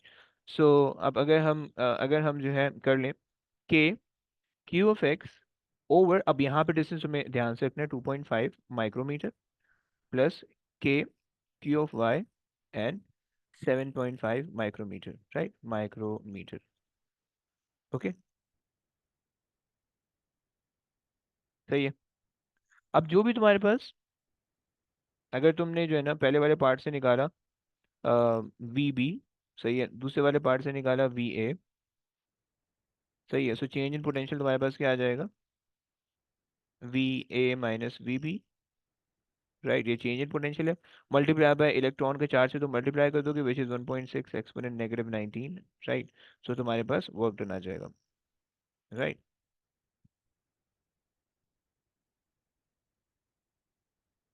बच्चों क्लियर हो गया, क्वेश्चन क्लियर है, कहानी क्लियर है, समझ में आती है। यस, एनी प्रॉब्लम, किसी भी बच्चे को कोई प्रॉब्लम है तो जरा हाँ ना बोल दो प्लीज, मुंह हिला लो प्लीज। नहीं सर। नहीं है, ओके। अच्छा जी, आओ अब जरा जो है ना इसके कुछ क्वेश्चन, ये जो क्लोजेस्ट अप्रोच वाला है इसको देखते हैं, और जो वो वाला है वर्क डन, इन दो चीज़ों को हम देखते हैं, सही है, कि इनमें हम क्या क्या कर सकते हैं।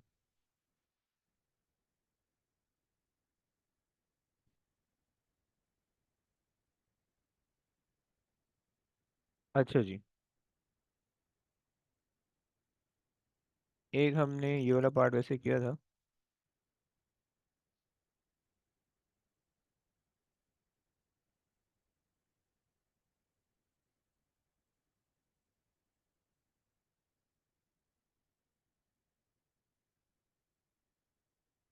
ओके, एक क्वेश्चन मिल गया, एक ये मिल गया।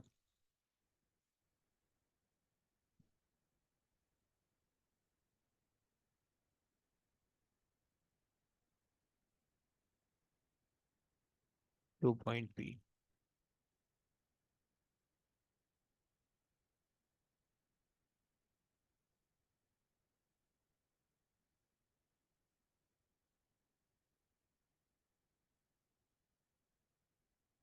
फिर एक ये क्वेश्चन मुझे याद पड़ा था, मैंने तुम्हें बताया था।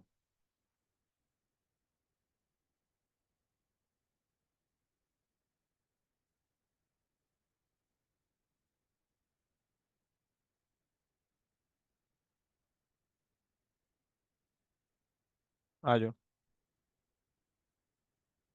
मतलब आपने रीड करना है, आपने सॉल्व कराना है, दूसरा भी आंसर करवाएंगे।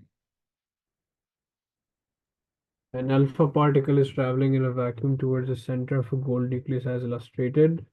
The gold nucleus has a charge of 79 electrons. The gold nucleus and the alpha particle may be assumed to behave as point charges. At a large distance from the gold nucleus, the alpha particle has energy of 7.7 into 10 power minus 13. The alpha particle does not collide with the gold nucleus. Show that the radius of the gold nucleus must be less than 4.7 into 10 power minus 14. हम्म। क्या कर सकते हो gold nucleus के लिए? K Q upon R. KQ/R, अच्छा जी। चलो। अच्छा वैसे उसने जो है ना ये बताया हुआ है, आप ये कह रहे हो कि KQ/R, KQ/R इससे निकलेगा क्या वैसे?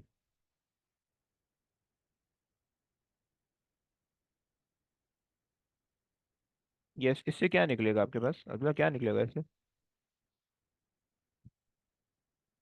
फिर रेडियस निकाल देंगे इससे। है, अगर तो लेकिन इससे इलेक्ट्रिक पोटेंशियल एनर्जी निकलेगी। इलेक्ट्रिक पोटेंशियल निकलेगा बेसिकली, देखो। नहीं, गलत बता रहे हो, इलेक्ट्रिक पोटेंशियल निकलेगा लेकिन उससे कोई काम नहीं है, राइट? सॉरी, इलेक्ट्रिक एनर्जी निकलेगी ना, फोर्स। नहीं, देखो देखो, ऐसे सोचो, तुम ऐसे सोचो। उसने तुम्हें ये कहा हुआ है कि at a large distance from a gold nucleus alpha particle has this much energy. Obviously बात है, काइनेटिक एनर्जी, क्योंकि मूव कर रहा है, राइट? अल्फा पार्टिकल ट्रैवलिंग है तो उसकी काइनेटिक एनर्जी होगी, राइट? अब जब वो अल्फा पार्टिकल यहाँ पे करीब आएगा, राइट, तो उसने कहा कि alpha particle does not collide with the nucleus, right? तो जब वो कोलाइड नहीं करा, let's say about to touch है, सही है, अबाउट टू टच, तो उसकी जो भी क्लोजेस्ट अप्रोच होने वाली है, क्लोजेस्ट अप्रोच, ये क्लोजेस्ट अप्रोच है, राइट? और उसका जो रेडियस होने वाला है वो इस तरह से आपको देखेगा, राइट? क्लोजेस्ट अप्रोच थोड़ी सी डिस्टेंस थोड़ा सा ज्यादा होगा, रेडियस थोड़ा सा कम होगा, राइट? तो अगर मैं इस एनर्जी को यूज करूं और इसके कॉरेस्पॉन्डिंग जो क्लोजेस्ट अप्रोच है वो निकाल लूं, तो उससे जो है रेडियस छोटा होना चाहिए, because alpha particle is not colliding, right? Abdullah Ibrahim, समझ पा रहे हो तुम लोग? कॉन्सेप्ट समझ पा रहे हो कि किस तरह से हो रहा है सॉल्व? यस। सही है। अगर दोबारा आप बता दें। मैं दोबारा हो जाए तो मजा आ जाए। काइनेटिक एनर्जी कन्वर्ट, अच्छा, एक मिनट बताता हूँ। Loss in kinetic energy equals to gain in electric potential energy. देखो, मैं ये कह रहा हूँ, मैं ये कह रहा हूँ कि आपके पास, उसने कहा कि लार्ज डिस्टेंस पे उसने जो है ना वो गोल्ड न्यूक्लियस की उसकी अल्फा पार्टिकल की उसने काइनेटिक एनर्जी दे दी है, सही है, और उसने ये अजम्पशन कर ली है कि the gold nucleus and alpha particle में we assume to behave as a point charge, सही है। अब यहाँ पे उसने पार्ट ए के अंदर कहा हुआ है कि alpha particle does not collide with the gold nucleus, right? So does not collide का मतलब है बिल्कुल जो उसकी क्लोजेस्ट अप्रोच है आप वो निकालना चाह रहे हो, राइट? अगर मैं कोलाइड आपको दिखाऊं तो कोलाइड आपको इस तरह से दिखेगा, राइट? तो उस केस के अंदर जो क्लोजेस्ट अप्रोच होगी वो आपके पास हो इससे वो जाएगी। मोमेंटम वाला बन जाएगा, और ये तो खैर क्लोजेस्ट ही हाँ, है। सही है। तो ये इसके अंदर जो रेडियस हो जाएगा, इसके अंदर जो सेपरेशन होगी, जो क्लोजेस्ट अप्रोच होगी, उसमें जो डिस्टेंस होगा वो गोल्ड न्यूक्लियस का रेडियस प्लस अल्फा पार्टिकल का रेडियस, राइट? ये हो जाएगा। और अगर क्लोजेस्ट अप्रोच का मैं आपको दिखाऊं, तो क्लोजेस्ट अप्रोच का मतलब है कि let's say about to collide है, about to collide, right? It's not colliding but it's about to collide, okay? So अब अगर मैं इस केस के अंदर देखूं तो तो मेरे ये पास, जो रेडियस का जो समय हम अप्रोक्सीमेशन लगाएंगे ना, कि तकरीबन इन दोनों के नहीं रेडियस। ना, हमें हमें अप्रोक्सीमेशन नहीं लगानी पड़ेगी ना। देखो, अगर आप यहाँ पे देखो, हम क्लोजेस्ट अप्रोच के लिए बात करें, कोलिजन के लिए नहीं बात करें, राइट? सो हमें पता है कि भाई ये क्लोजेस्ट अप्रोच यहाँ पे हो रही है, राइट? अच्छा, अब क्लोजेस्ट अप्रोच तो हमें ये पता चल गया, डिस्टेंस ये मैंने ग्रीन से मार्क कर दिया। अगर मेरे पास जो रेडियस होने वाला है, जो रेडियस ऑफ गोल्ड न्यूक्लियस है, वो यहाँ से यहाँ तक है, राइट। तो आपको दिख रहा है कि जो रेडियस ऑफ गोल्ड न्यूक्लियस है, रेडियस ऑफ गोल्ड न्यूक्लियस है should be lesser than the closest approach वाला डिस्टेंस, राइट। जो जो भी डिस्टेंस आपका क्लोजेस्ट अप्रोच हो रहा है, राइट। सो अगर जी हम सर। ये निकाल लें कि क्लोजेस्ट अप्रोच का क्या डिस्टेंस आ रहा है, सही है, तो उससे हम ये बता पाएंगे कि हमारे पास इससे छोटा डिस्टेंस होना चाहिए, राइट। क्लियर। जी सर, ऐसे ही है। सो बस हम ये कर लेते हैं, सही है। सो हमने ये वाला कॉन्सेप्ट लगाया, हमने कहा कि भाई ओके, हमारे पास जो है वो काइनेटिक एनर्जी आ रही है, वो दी हुई है 7.7 exponent negative 13, right, is equals to K Q Q/R, right. And R को सब्जेक्ट बना लेते हैं। K हमारे पास है 8.99 exponent 9, right. And multiply by, अब हमारे पास दो क्यू है, सही। एक हमारे पास है गोल्ड न्यूक्लियस का विच इज 79, और उसको मल्टीप्लाई बाय ई किया हुआ है which is 1.6 exponent negative 19, right. Times, और एक हमारे पास alpha particle which has two proton, so 2 × 1.6 exponent negative 19, right. ये हमारे पास हो गया, divided by 7.7 exponent negative 13, right. So ये मेरे पास हो गया, जरा निकाल लो प्लीज कितना आ रहा है।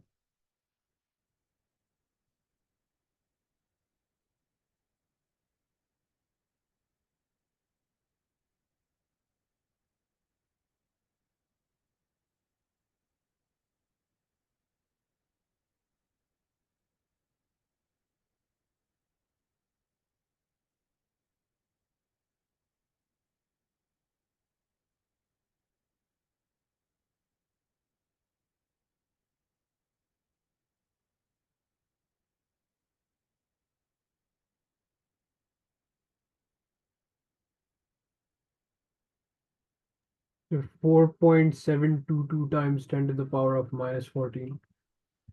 Okay, 4 exponent negative 14, okay.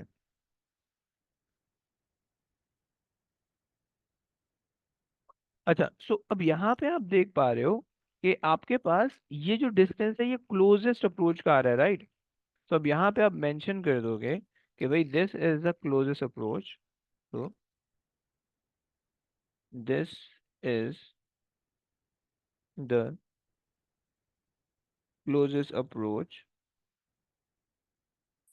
तो the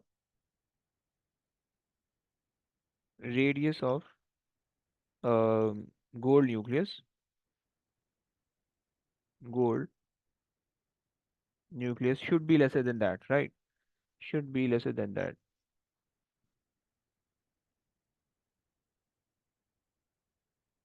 lesser than that, okay। आगे आ जाओ, आगे चलो चलो। Determine the acceleration of the alpha particle for a separation of 4.7 into 10 power minus 14 between the centers of the gold nucleus and the alpha particle. क्या करें? Acceleration बोल रहा है, एक्सेलरेशन को कोई रिलेशन है तुम्हारे, तुम लोग के जहन में कोई एक्सेलरेशन का relation? Force equals to mass into acceleration लगा सकते हैं। अरे क्या बात बता दी आपने। आप कह रहे हो फोर्स इक्वल्स टू ma, सही है। कैसे याद किया माँ को, कैसे याद किया, कैसे लगाएं, क्यों लगाएं, क्या वजह, कोई रीजन, कोई एक्सप्लेनेशन भाई? सर बस वैसे ही सर, वो तुक्का फोर्स है तुक्का इसमें लगा दिया है? इन्वॉल्व, और अरे मास है और यार, एक्सेलरेशन है, तो दोनों चीजें हैं सर। है 14 अगस्त गुजर गया भाई, हवाई फायरिंग करो तुम। अच्छा, चलो ओके, सही बता रहे हो, सही बता रहे हो, just kidding. Okay, so basically देखो, इस फॉर्मूले के लिए कंडीशन ये है कि आपके पास फोर्स रिजल्टेंट होना चाहिए, राइट।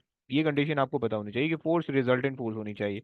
तो अगर हम यहाँ पे देखें तो उसने कहा कि assume to behave as a point charge, वैसे उसने आइसोलेटेड आइसोलेटेड का काम है नहीं कहा हुआ। नहीं, वैसे उसने आइसोलेटेड का काम नहीं बना के दिखाया हुआ है, ओके। तो हम ये मान लेते हैं कि भाई हमारे पास इसके अलावा कोई फोर्स नहीं लग रही है, राइट। ग्रेविटेशनल फोर्स वो नेग्लिजिबल है, हम उसको इग्नोर करा देते हैं, सही है। सो हमारे पास यही फोर्स लेके बची थी कि electric force is actually the resultant force over here, right. So हमने कहा कि भाई इलेक्ट्रिक फोर्स भी जब हमने कर दिया K Q Q/R² and R² is the closest approach, right, and equals to mass which is the mass of the alpha particle, which should be the mass of the alpha particle, right, because वो approach कर रहा है, so yes, so for u times a, which is, or which we are interested in, सो निकाल लेते हैं।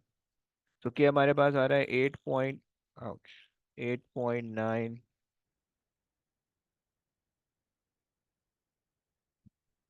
8.99 exponent 9 into के हमारे पास है, क्यू हमारे पास है 79 इंटू 1.6 एक्सपोनेंट नेगेटिव 19, राइट। दूसरा क्यू हमारे पास है 2 into 1.6 exponent negative 19, right, divided by R. R हमारे पास है क्लोजेस्ट अप्रोच वाला, हम ले लेते हैं 7.4 एक्सपोनेंट नेगेटिव 14, सही है। और यहाँ पे जो 4u है उसको भी डिवाइड करा दो, 4 टाइम्स u हमारे पास है 1.66 एक्सपोनेंट नेगेटिव 27, राइट। ज़रा निकाल दो कितना बनता है।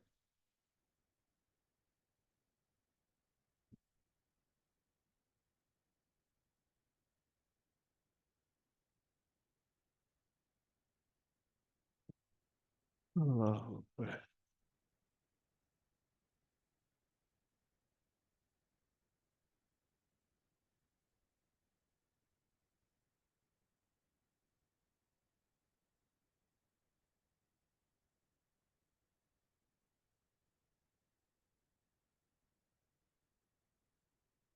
यस, कोई निकाल रहे हो, कोई है कैलकुलेट कर रहे हैं, अभी तक कैलकुलेट कर रहे हैं ना भाई। 11.65 into 10 power 51. 51, कितना 0.65? 7.65 into 10 power 51. मैं नहीं कर यार, मेरे पास नीचे पावर है 219 है, तो वो मेरे पास हो जाएंगे 38, और ये है तो 27, और जब ये ऊपर जाएगा तो 27, हाँ हो तो रही नहीं, ये -14 है, 27 है, तो थर्टीज के अंदर रहेगी यार। 57 पावर कैसे आ रही है?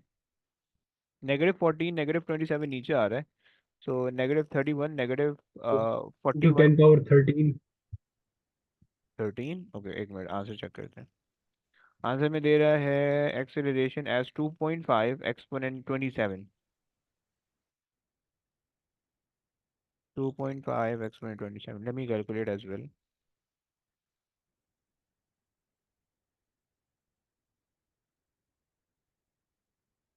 अच्छा, वैसे तुम लोग ने स्क्वायर लगाया, मैंने स्क्वायर नहीं लगाया हुआ यहाँ पे। ये एक भंडार होगा शायद। एक minute, 8.99 exponent 9 into 79 into 2 into 1.6 exponent negative 19 divided by 4.7 exponent negative 14। So 1.54 into 10 power 27 आ रहा है. 1.54, स्टिल 1.54, 24 इंटू 1 पॉइंट, इनका 2.55 आ रहा है, 2.5 आ का रहा है। आंसर 2.479 है। हाँ जी। हाँ जी, मेरा यही आ रहा है सर। हाँ, मेरे पास भी आ रहा है, अब्दुल्ला क्या कर रहा है? 2.49479 एक्सपोनेंट एक्सपोनेंट 27। अब्दुल्ला समझ में आ रही है? गलती समझ में आ रही है? कहाँ कहाँ गलती हो रही फिर स्क्वायर लगाया तो है सर, मेरा फिर भी 1.54 आ रहा है? कुछ ना कुछ कैलकुलेशन आपने गलत की होगी, खैर देख देख लेना, ये पिक्चर भेजो, मैं देख लेता हूँ। अच्छा, आगे आ जाओ। इन रीड करना प्लीज। है. In an alpha scattering experiment, the beam of alpha particles is incident on a very thin gold foil. Suggest why the gold foil must be very thin. So, so that the alpha particle could pass through. है क्योंकि वो alpha particle, अगर हमें पास ही करवाना है तो फिर फायदा क्या होगा? अच्छा चलो एक बात बताओ, कि अगर अगर गोल्ड शीट बड़ी होगी, थिक होगी या थिन होगी, तो उससे फर्क क्या पड़ रहा है? अल्फा पार्टिकल उसके अबे अल्फा थ्रू. पार्टिकल को, अबे एक मिनट, अल्फा पार्टिकल को लानत भेजो, सही है। पहले गोल्ड गोल्ड शीट सोचो, अगर लेट से मेरे पास ये गोल्ड शीट है थिक वाली है, और ये गोल्ड शीट है थिन वाली है, इसमें क्या फर्क होगा दोनों में? सिर्फ गोल्ड शीट को देखो, अल्फा पार्टिकल को इग्नोर कराओ। सर मोटी वाली से नहीं पास कर पाएंगे। है? अबे फिर वही अल्फा पार्टिकल को लिए वो, पहले गोल्ड गोल्ड न्यूक्लियस को बता दो सिर्फ, मतलब अल्फा पार्टिकल के रिस्पेक्ट से मत सोचो, सिर्फ गोल्ड शीट को बताओ या गोल्ड फॉइल को बताओ कि चलो मैं और आसान करता हूँ, इन टर्म ऑफ एटम मुझे बता दो या in term of gold nucleus बता दो कि किस में ज्यादा होने वाले हैं। मोटी सर वाली में। मोटी वाली। परफेक्ट है। सही, इसमें इसमें जो है ना न्यूक्लियस ज्यादा होने वाले हैं, सही है, गोल्ड न्यूक्लियस में ज्यादा होंगे, गोल्ड के न्यूक्लियस में ज्यादा होंगे, इसमें गोल्ड के न्यूक्लियस कम होंगे, सही है। अच्छा, जो अल्फा स्कैटरिंग एक्सपेरिमेंट है उसमें हम बेसिकली कर ये रहे होते हैं, हम जो है ना न्यूक्लियस की जो न्यूक्लियस होता है उसको हम स्टडी कर रहे होते हैं, राइट। तो अगर हमारे पास जितनी मोटी शीट होगी, सही है, उतना ज्यादा डिफ्लेक्शन आएगा, क्योंकि क्योंकि आपको पता है, लेट से एक एक गोल्ड न्यूक्लियस यहाँ पे, सही है, एक गोल्ड न्यूक्लियस यहाँ पे, सही है, एक गोल्ड न्यूक्लियस इधर है, सही है, एक गोल्ड न्यूक्लियस यहाँ पे, चार गोल्ड न्यूक्लियस लेट से, सही है। और इसी तरह से इसके आगे पीछे भी कुछ गोल्ड न्यूक्लियस है, यहाँ पे भी कुछ गोल्ड न्यूक्लियस है, कुछ गोल्ड न्यूक्लियस है, राइट। अब जब यहाँ से अल्फा पार्टिकल आएगा, तो हमें ये देखना है कि न्यूक्लियस क्या पॉजिटिवली चार्ज होता है या नहीं होता। अब जब गोल्ड न्यूक्लियस यहाँ पे आएगा, तो अगर ये पॉजिटिवली चार्ज होगा तो इससे अवे जाएगा, फिर किसी और के करीब आ जाएगा, फिर अवे जाएगा, फिर करीब आएगा। तो हमें ये पता ही नहीं चलेगा जब वो बाहर निकलेगा कि वो अवे जा रहा है या करीब आ रहा है, राइट। तो एक ये प्रॉब्लम हो जाएगा, हमें हमें ये पता ही नहीं चलेगा कि मल्टीपल डिफ्लेक्शन हो जाएगी गोल्ड न्यूक्लियस की, मल्टीपल डिफ्लेक्शन हो जाएगी गोल्ड न्यूक्लियस के वजह से, मतलब थिकनेस की वजह से, राइट। तो इस वजह से हम क्या करते हैं, थिन शीट इस्तेमाल करते हैं, ताकि वो कम से कम हमारे पास गोल्ड न्यूक्लियस हो, सही है, ताकि हमें प्रिसाइसली हम मेजर कर पाए, राइट। समझ पा रहे हो, तुम लोग समझ पा रहे हो, कहानी समझ में आई? ये आखिरी वाला हिस्सा एक दफा और रिपीट कर सकते हैं? देखो, मैंने ये बोला कि अगर तुम्हारे पास ज्यादा नंबर ऑफ गोल्ड न्यूक्लियस होंगे, तो गोल्ड न्यूक्लियस, अब हमें ये बेसिकली अल्फा स्कैटरिंग एक्सपेरिमेंट के अंदर देखना है कि न्यूक्लियस किस तरह से होता है, ये एटम क्या होता है, एटम किस तरह से बिहेव कर रहा होता है, न्यूक्लियस किस तरह से होता है, सही है। तो जब हम अल्फा पार्टिकल को गोल्ड न्यूक्लियस से पास करवा रहे हैं, तो अब हमें ये देखना है कि न्यूक्लियस में चार्ज कौन सा है, पॉजिटिव चार्ज है, नेगेटिव चार्ज है, राइट। तो अगर ज्यादा नंबर ऑफ गोल्ड न्यूक्लियस होंगे, तो अब आपको ये नहीं दिख रहा कि अल्फा पार्टिकल गोल्ड शीट से थ्रू किस तरह से जा रहा है, आपको ये दिख रहा है कि अच्छा एंटर हो रहा है और एंटर होने के बाद लीव कर रहा है, राइट। एंटरिंग की डायरेक्शन आपको पता है, लीविंग की डायरेक्शन आपको पता है, अंदर क्या हो रहा है नहीं पता, राइट। तो अगर अंदर ज्यादा नंबर ऑफ अल्फा पार्टिकल आएंगे, तो ऑब्वियस सी बात है, जो आप बाहर निकलने वक्त जो उसकी डायरेक्शन होगी, वो जो भी होगी आपको समझ में नहीं आएगी, गेटिंग, कि किससे अट्रैक्ट हुआ है, किसी से रिपेल हुआ है, क्योंकि जाहिर बात है अल्फा पार्टिकल भी पॉजिटिवली चार्ज है और गोल्ड न्यूक्लियस भी पॉजिटिवली चार्ज है। तो लेट्स से अगर आप यहाँ पे देखो, अगर आप यहाँ पे देखो, तो अब ये अल्फा पार्टिकल यहाँ से रिपेल होगा, फिर यहाँ से अट्रैक्ट होगा, फिर यूं जाएगा, फिर यूं जाएगा, फिर यूं जाएगा, फिर यहाँ से कहीं निकल जाएगा, राइट। अब आपको ये समझ नहीं आएगा कि ये कौन से, मतलब ये अट्रैक्शन वाला बिहेवियर शो कर रहा है या रिपल्जन वाला बिहेवियर शो कर रहा है, समझ पा रहे हो, आप समझ पा रहे हो? जी सर। सो ये ज्यादा नंबर ऑफ गोल्ड न्यूक्लियस होने की वजह से ना ये प्रॉब्लम आ जाएगा। तो इस वजह से अगर हमारे पास कम नंबर ऑफ गोल्ड न्यूक्लियस होंगे, तो जब वो पास होगा, तो एक में से पास होगा, तो हमें पता चल जाएगा कि ओके ये रिपेल होना चाहिए, तो ये अवे चल जाएगा, राइट। तो ये हमारे पास इसका कॉन्सेप्ट है, क्लियर हो गया कि हमारे पास जो है ना, जो डिफ्लेक्शन हो वो मिनिमम जो है ना, या डिफ्लेक्शन जो हो वो minimum number of alpha particle की वजह से हो, सही है, ताकि हम उसको डिसाइड कर पाए कि हो क्या रहा है, राइट, कि अट्रैक्टिव बिहेवियर शो कर रहा है, रिपल्सिव बिहेवियर शो कर रहा है, राइट। अच्छा, और चलो ये हो गया, हम कह देते हैं भाई, suggest why the gold foil must be done to avoid multiple deflection। समझ पा रहे हो, कोई प्रॉब्लम? यस। थोड़ा सा अजीब सा क्वेश्चन था, लेकिन आई होप सो ये समझ में आ जाएगा। फिर आ गया समझ।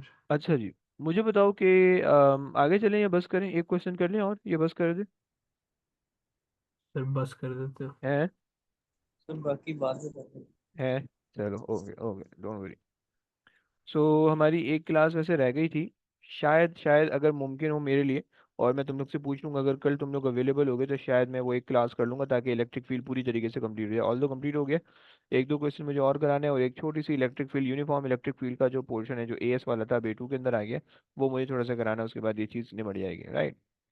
तो सही ये है। है, सही है, तो चलो। चलिए ओके गाइस, टेक केयर, अल्लाह हाफिज़। काफी सर। अल्लाह हाफिज़। Office. अल्लाह हाफिज़।